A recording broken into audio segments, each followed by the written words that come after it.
नमस्कार दोस्तों, मैं हूं दिनेश के वोरा। आप सबका स्वागत है इस प्रोग्राम के अंदर। दोस्तों, ईरान की संसद ने प्रस्ताव तो पास कर दिया है कि इंटरनेशनल एटॉमिक एनर्जी एजेंसी को बाहर निकाल देंगे और इसकी वजह से अमेरिका और इजराइल बहुत ज़्यादा परेशान हैं। परेशान इसलिए कि अब उनके हाथ में वो 400 किलो जो एनरिच्ड यूरेनियम था वो कहाँ गया ये नहीं पता है। दूसरी बात, इजराइल को बड़ा अफसोस है कि वो खमनेई को नहीं मार पाया। इजराइल को बहुत अफसोस है कि वो खमनेई को नहीं मार पाया और उसको वो हर हालत में मार देना चाहते हैं। और उसके साथ एक इम्पॉर्टेंट न्यूज़ है कि चाइना ने पैगोंग लेक के ऊपर, जो कि लद्दाख के अंदर है, अपने हिस्से के अंदर, जो पैगोंग लेक का जो हिस्सा चाइना के पास है, उसमें उन्होंने HQ-16 जो कि एयर डिफेंस सिस्टम है उसको वहाँ पर तैनात किया है। ये अपने आप एक बड़ी घटना है और हमें इसके बारे में भी सोचने की ज़रूरत होगी। अब सबसे पहली खबर पे आते हैं, आपका स्वागत करते हुए कि IAEA के साथ ईरान ने अपना सहयोग बंद कर दिया है और उसका प्रस्ताव भी पास कर दिया है। खमनेई को साइन कर रहे हैं, वो कर देंगे, इसमें कोई शक वाली बात नहीं है। इससे न्यूक्लियर इंस्टॉलेशन में जो ईरान में है उसकी जो भी रिपोर्टिंग होती है, जो भी एक्टिविटीज़ हैं, वो इंटरनेशनल एटॉमिक एनर्जी को अब पास ऑन नहीं की जाएंगी।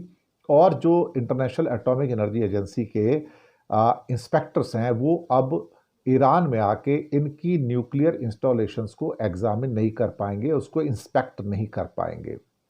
ये ईरान की जो न्यूक्लियर डॉक्ट्रिन है उसके अंदर एक बहुत बड़ा बदलाव है। जी हाँ, बहुत बड़ा बदलाव है। और ईरान के कई जो एक्सपर्ट्स हैं, जो उनके पॉलिटिकल एक्सपर्ट्स भी हैं, उनका कहना है कि इस एजेंसी के विरोध में खड़े होने का समय आ गया है। और ये एक राजनीतिक एजेंसी है, पॉलिटिकल एजेंसी है, जो अमेरिका के पालतू पेट पशुओं की तरह काम करती है और जो मासूम देश हैं उनको ये हड़काती है और जो मजबूत देश हैं उनके दरवाजे के बाहर ये पालतू पेट की तरह खड़ी रहती है। जैसे कि बहुत सारे देश, चाइना हो, नॉर्थ कोरिया, वो उसको अंदर भी नहीं घुसने देते। इवन इजराइल खुद नहीं उसको अंदर घुसने देता किसी भी किस्म के इंस्पेक्शन के लिए। तो आप सोच सकते हो कि किस किस्म की ये एक पॉलिटिकल एजेंसी बन चुकी है। इसलिए ये जो IAEA को, एटॉमिक एजेंसी जो है, इसको बाहर रखना ईरान के लिए एक बहुत बड़ा इकदाम है। और ईरान के प्रेसिडेंट मसूद पेजेश्किन ने कहा कि हालांकि हम न्यूक्लियर इंस्टॉलेशन के ऊपर अगर कोई अमेरिका के साथ एग्रीमेंट होता है तो उसके लिए हम तैयार हैं और हम बातचीत करने के लिए तैयार हैं, साइन करने के लिए नहीं। तो कोई ये ना समझे कि हम उनकी डॉटेड लाइन के ऊपर सिग्नेचर करने जा रहे हैं। अब ये जो ईरान की संसद ने जो प्रस्ताव पास किया कि इस एजेंसी को, एटॉमिक एजेंसी को बाहर रखो, दरवाजे के बाहर पालतू की तरह बांध के रखो, अंदर मत आने दो, ये शायद एक नया आधार पैदा कर रहा है।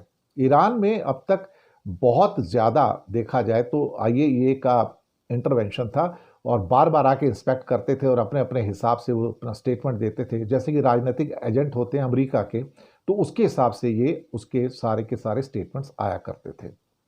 2015 की बात है जब ईरान ने अमेरिका, ब्रिटेन, फ्रांस, चीन, रूस और जर्मनी जैसे ताकतवर देशों के साथ एक न्यूक्लियर समझौता किया था और फिर यहां पर इंटरनेशनल इंस्पेक्शन का दायरा बढ़ाने के ऊपर भी सहमति दे दी थी। लेकिन 2018 में ट्रंप ने अमेरिका को इस समझौते से अलग कर दिया और ईरान पर सैंक्शंस लगा दी। तो इसके बाद ईरान ने भी कई समझौते के ऊपर जो प्रावधान थे या उनके जो भी आर्टिकल्स थे उसकी अनदेखी भी शुरू की और उसने हाई लेवल पे जो एनरिचमेंट था वो स्टार्ट किया। यहाँ तक कि जो इंटरनेशनल इंस्पेक्शन टीम थी उनको इंस्पेक्शन करने का वहाँ पर मौका भी नहीं दिया। कहीं ना कहीं अभी तक वो न्यूक्लियर नॉन प्रोलिफरेशन ट्रीटी जो होती है, NPT, उसका अभी तक ईरान हिस्सा है, लेकिन कब अब अलग हो जाएगा इसका पता नहीं है। अब 400 किलोग्राम के जो एनरिच्ड यूरेनियम है, उन्होंने इस बात के भंडार की पुष्टि कर दी थी, इस एजेंसी ने पुष्टि की थी। लेकिन इससे बहुत कम समय में कुछ परमाणु हथियार बनाए जा सकते हैं, इसमें कोई संदेह वाली बात नहीं है। अब इसके बाद इस एटॉमिक एजेंसी के बोर्ड ऑफ गवर्नर्स ने एक प्रपोजल पास किया जिसमें कहा गया कि ईरान ने एजेंसी के इंस्पेक्टर्स को अपने जो भी संयंत्र हैं वहां तक पहुंचने की परमिशन ना देकर NPT का वायलेशन किया है। और उसके बाद ईरान ने इसका कोई जवाब नहीं दिया। दरअसल कुछ ऐसा हो रहा है कि जहां पर ईरान को तो दबाने की बात की जाती है, लेकिन दोहरे मापदंड है यहाँ पर। इजराइल के ऊपर कोई मापदंड नहीं चलता, नॉर्थ कोरिया पे कोई मापदंड नहीं चलता, और कभी भी आप देखोगे तो इजराइल किसी भी इंस्पेक्शन को बर्दाश्त नहीं करता, वो कभी भी उसको एंट्री नहीं देता, यानी कि एक पालतू पेट की तरह उसको दरवाजे के बाहर रखता है, तू बाहर चला, यहाँ पे तेरी जरूरत नहीं है। तो जब ये दोहरा उनका जो सारा का सारा मापदंड है, वो उस दोहरे मापदंड को देखते हुए ईरान का जो भी रवैया अब निकल के आ रहा है, जो उनकी संसद के अंदर जिस किस्म का भी जो फैसले निकल कर आ रहे हैं, वो मुझे लगता है कि वो बिल्कुल ठीक है। और एटॉमिक एनर्जी एजेंसी को एक जवाब देना बहुत ज़रूरी है, क्योंकि वो एक पॉलिटिकल एजेंसी, एक टूल बन गया है अमेरिका का दुनिया को धमकाने के लिए। और इसमें ख़ास तौर से 2003 के अंदर नॉर्थ कोरिया के जब वो इंटरनेशनल एटॉमिक एनर्जी से हट गया था, तो ये उसके बाद सबसे गंभीर एक गिरावट देखी जा रही है, क्योंकि आप पॉलिटिकली इसको सब पूरा का पूरा जो है इंस्पेक्शन तौर पे जाना चाहते हैं, अमेरिका के पिट्ठू की तरह जाना चाहते हैं, तो वो उनको शायद मंजूर नहीं है। अगली खबर पे आते हैं कि जहां पर इजराइल ने कहा है कि हमने खमेनी को छोड़कर बहुत बड़ी गलती की, हम उसे थोड़ा बहुत ढूंढ तो पाए, अगर थोड़ा बहुत पूरा ढूंढ पाते तो हम उसको पूरा मार देते थे, हमको छोड़ते नहीं थे। उनका कहना है कि हमारा सबसे बड़ा यह अफसोस रहेगा कि हम खमेनी को मार नहीं पाए, हालांकि हमने कहा भी था कि हम खमेनी को मारना चाहते हैं। बाद में अमेरिका ने कहा था कि इसको मत मारो, छोड़ दो, लेकिन उनको अमेरिका से इसकी इजाज़त लेने की ज़रूरत नहीं थी। वैसे भी इजराइल अमेरिका से कोई बहुत ज़्यादा परमिशन वगैरह लेता नहीं है और अपनी मनमानी करता है, क्योंकि मैंने पहले ही कहा कि इस आदमी के सर पर खून सवार है। ये पूरे के पूरे जो जूज एम्पायर है ना, जायोनिस्ट हैं, इनके सर पर खून सवार है। इनको लोगों की लाशें देखकर खुशी होती है, डेड बॉडीज़ को देखकर खुशी होती है। ये सारी की सारी दिक्कत है यहाँ पर। वो कहते हैं कि खमेनी को हमने ढूंढने की बहुत कोशिश की, लेकिन वो किसी बंकर में जाकर छुप गए थे और हमें पता नहीं लग पाया, अंडरग्राउंड हो गए थे। और इस बीच में जो खमेनी के अपने कमांडर्स थे, उन्होंने भी संपर्क तोड़ दिया था और अंत में फिर हमने उसको छोड़ दिया। लेकिन हमें कभी भी मौका मिलेगा तो हम, हो सकता है कि इसके बाद भी हम उनको मारने की कोशिश कर सकते हैं।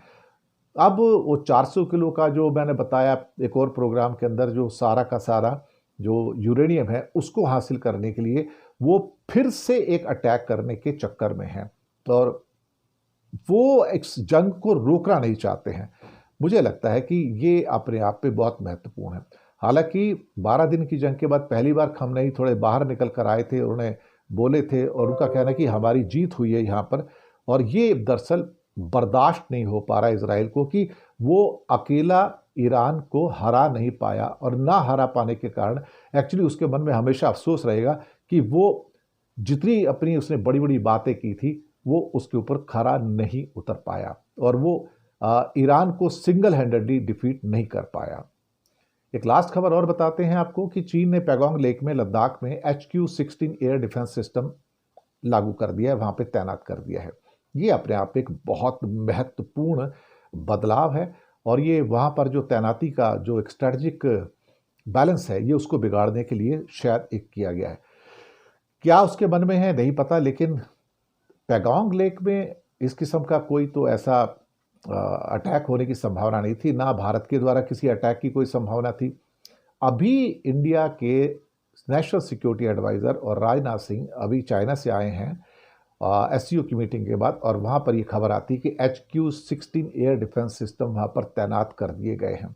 यानी कि एक तरफ जब भी भारत के लोग चीन में जाते हैं या कोई समिट चल रहा होता है, और पीछे चाइना की कोई ना कोई एक कारस्तानी यहाँ पर चल रही हो। और इससे पहले पैगोंग के पास बड़ी संख्या में सैनिकों को भी रखा गया है, मिलिट्री इंफ्रास्ट्रक्चर को डेवलप किया गया है।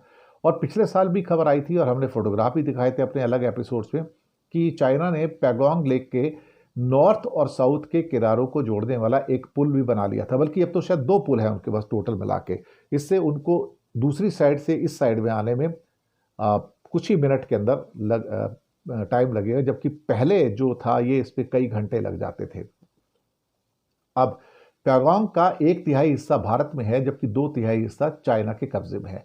पैगोंग लेक एक नमकीन पानी की लेक है, मैं पहले बता दूं, स्वीट पानी की लेक नहीं है, नमकीन पानी की लेक है। और इसके नॉर्थ के अंदर यानी कि फिंगर्स नाम की पहाड़ियां हैं। भारत की सीमा फिंगर 8 के पास से गुजरती है, जबकि उसका नियंत्रण फिंगर 4 तक है। चीन का दावा फिंगर 2 तक है। अब यहाँ पर इस किस्म के HQ डिफेंस सिस्टम को लाने का मतलब है कि वहाँ पर एक साथ लड़ाकू jet, helicopter, cruise missiles, drone सब कुछ है वहाँ पर।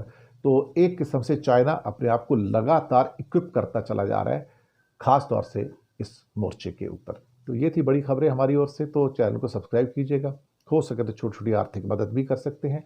उसके लिए नीचे हमने आपके लिए UPI नंबर और बैंक अकाउंट नंबर दोनों दिए हैं। किसी एक को चुनकर छोटी सी मदद करेंगे तो अच्छी पत्रकारिता को आगे बढ़ाने में आप हमारे लिए मददगार साबित हो सकते हैं। बहुत बहुत शुक्रिया आप सबका।